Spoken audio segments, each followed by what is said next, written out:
Hello all my beautiful sisters from those other misters. It is time for another palette review.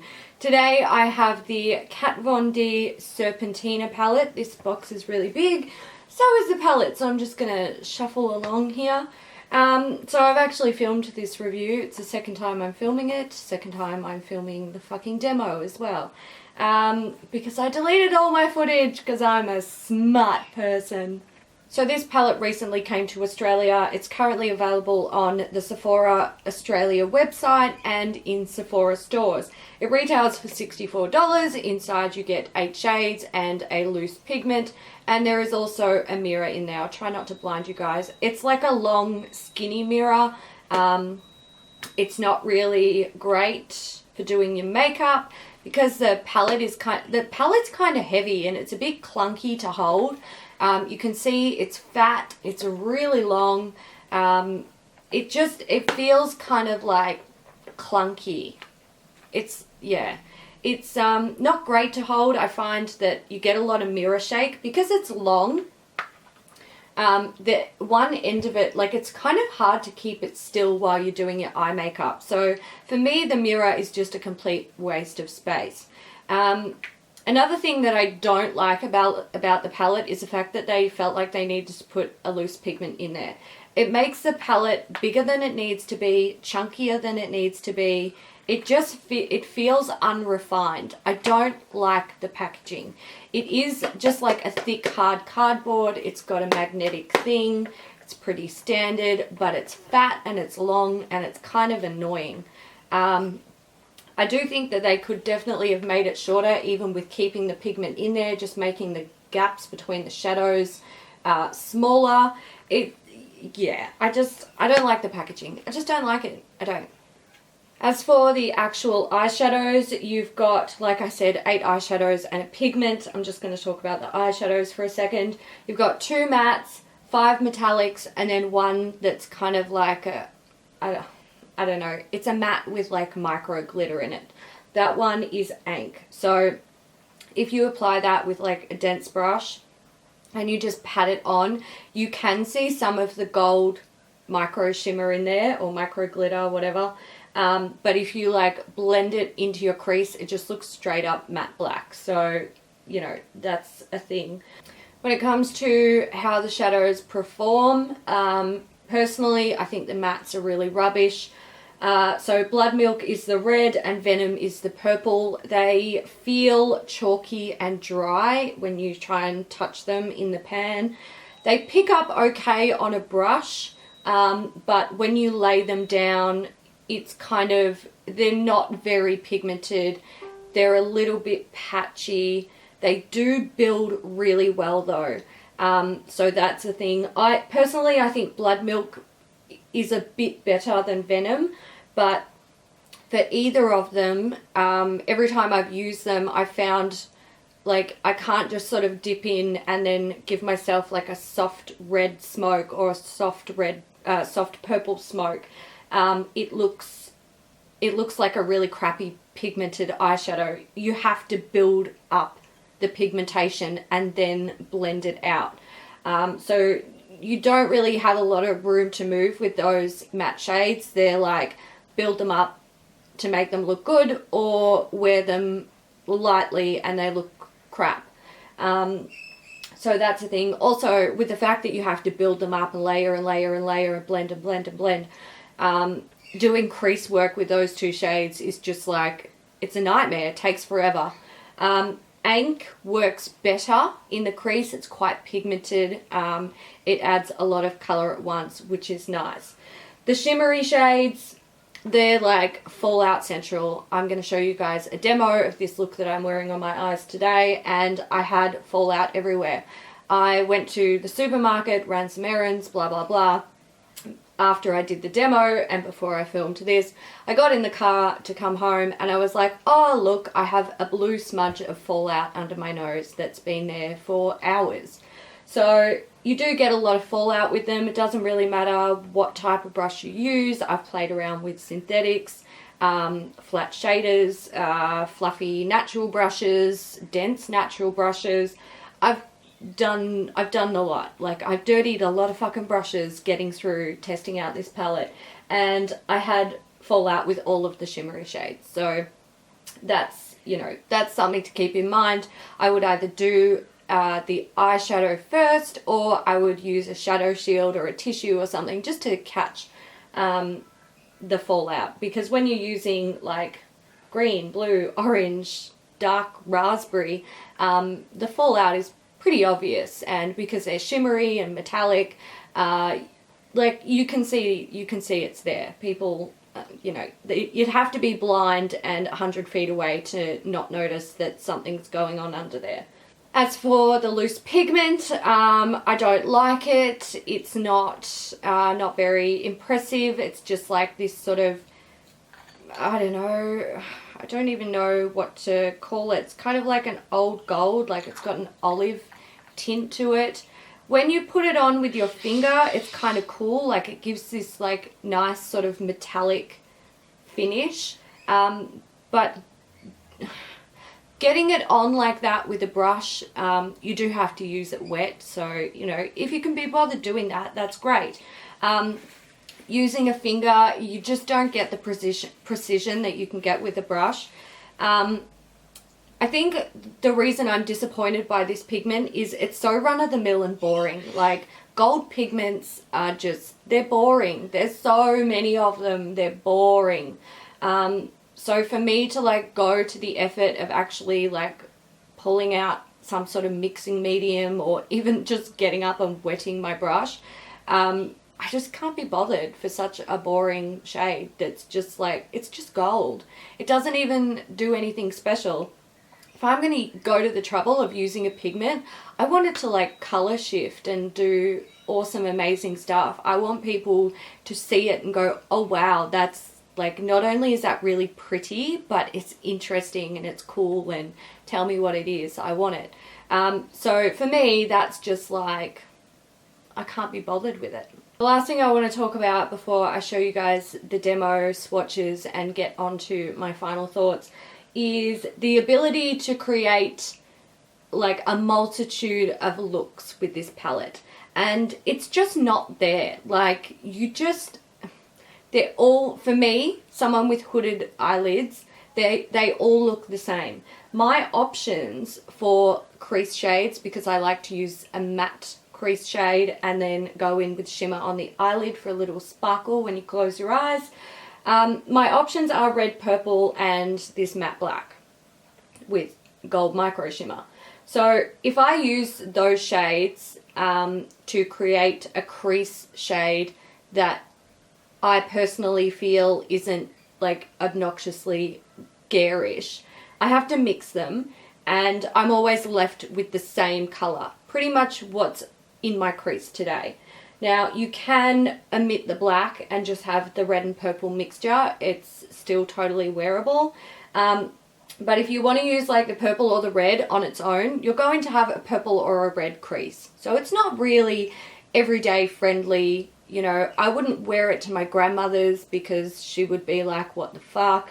I wouldn't wear it to the office because my boss would be like, what the fuck? Not that I work in an office, but I'm sure there'd be a lot of bosses who thought that maybe these shades aren't appropriate for the office. So I do feel like it's very limiting in that sense. What you can put in your crease, if you like a matte crease shade, is extremely, extremely limiting. When it comes to the like shimmery shades, you've pretty much got two golds. So you've got Prophet and Medusa. Now Medusa is kind of like, it's like a dirty brown gold. It's not a pretty color. Queen is nice. It's like a dark sort of plum raspberry. Hieroglyph, I do like Hieroglyph. This is probably the most interesting shade in the palette for me. It's a beautiful, like, not burnt orange, but it's just sort of verging on a little bit of a deeper orange. So it's a beautiful, interesting color.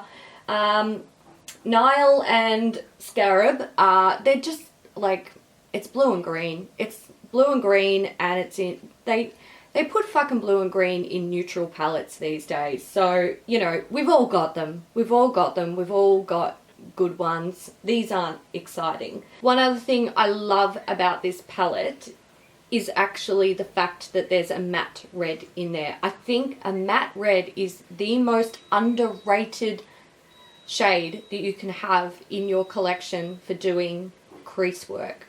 Add a red, like put red down in your crease and then put a darker color over it, and it's like, it's amazing. It works with everything and it makes everything look better.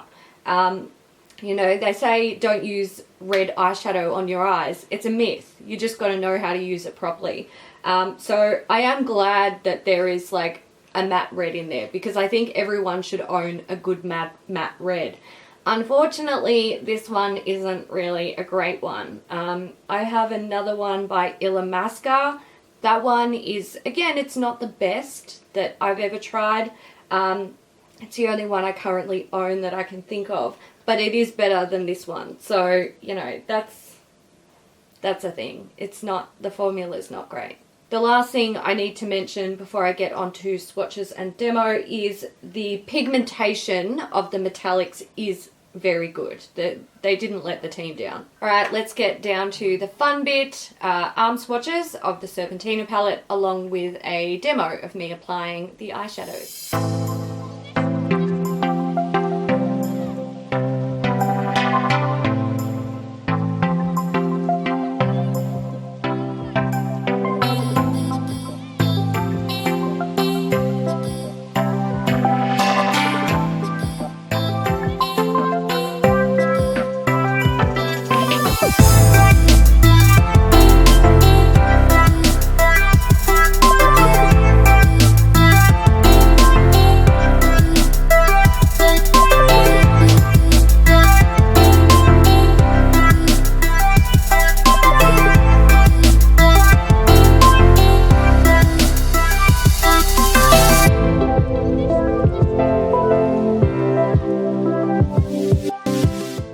I'm starting this look with Nile. I'm starting on the inner corner and I'm taking it to about the midway point, and you can already see the fallout is starting. The next shade I'm putting on my eyelid is Scarab. I'm patting that over the center of my lid and blending it into the blue just a little bit. This color did take a little bit to sort of build up, but you've just got to, you know, work with it.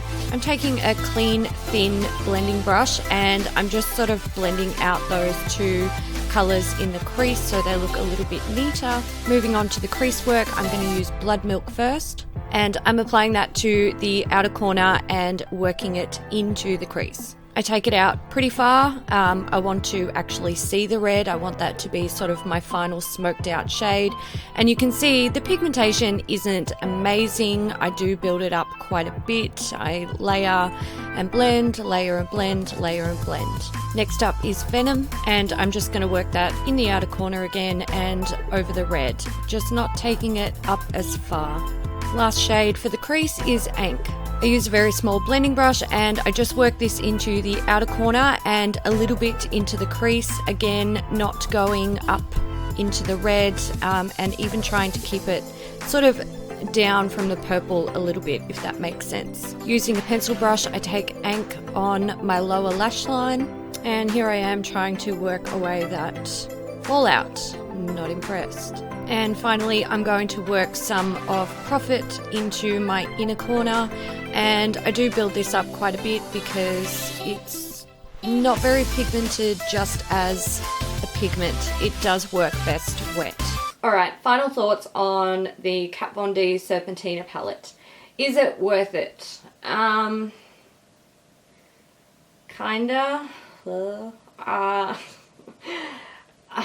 This one's hard for me. I expected a lot from the formula, and I expected this pigment to just be some sort of magic, and it's not. It's gold pigment.